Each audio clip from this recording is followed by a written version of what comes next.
Hi, I'm Kevin Sharkey, Decorating Editorial Director at Martha Stewart Living. And I'm Rebecca Robertson, Deputy Decorating Editor. Recently, we decided to take on a decorating challenge. We would each decorate the same room in a week. First, we share our inspirations to make sure that our ideas won't overlap. I decided to go back to my decorating roots and create a garden room using classic decorating techniques. I love graphic lines and bright colors, and I'm very inspired by art, so I decided to create a room that an artist would live in.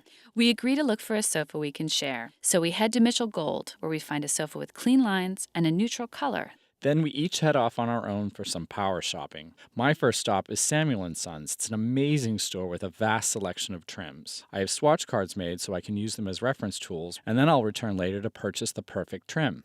Now that I have lots of inspiration, I'm heading over to Home Depot. I'm imagining dark-stained wood floors with rugs layered on top. I'm also looking for the perfect white paint for the woodwork.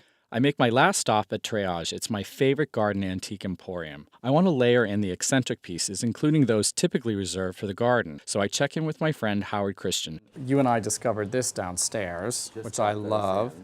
This is a raku pot, and raku is an ancient Japanese type of pottery, and it's brought up to date with these sort of contemporary colors. Nice to be able to come in and see just a million different things from obviously a million different places, and I know it's going to make my room the winner.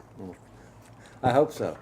Years ago, I found a large handmade tapestry at a flea market. Now is my chance to use it. After selecting some paint swatches to go with the tapestry, I head to B&J Fabrics. I make a beeline to those with bright colors and geometric patterns. They let me swatch the fabrics so I can compose my final palette.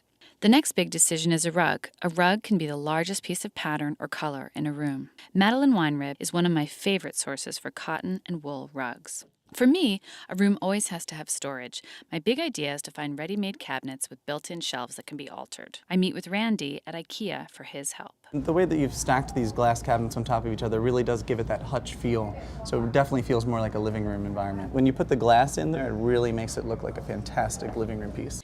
I also spend a lot of time researching and shopping online.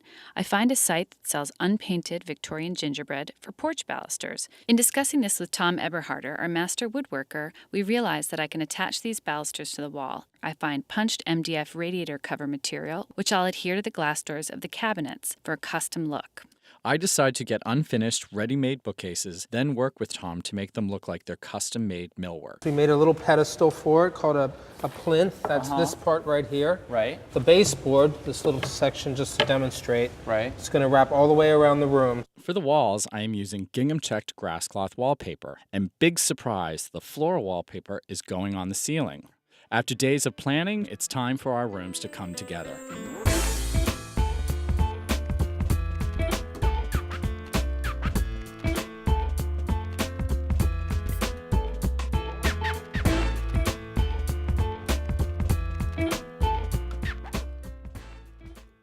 It's the day of the shoot, and that means waking up early to make it to the city's renowned flower market on 28th Street. Every room needs flowers and plants because they add life and color.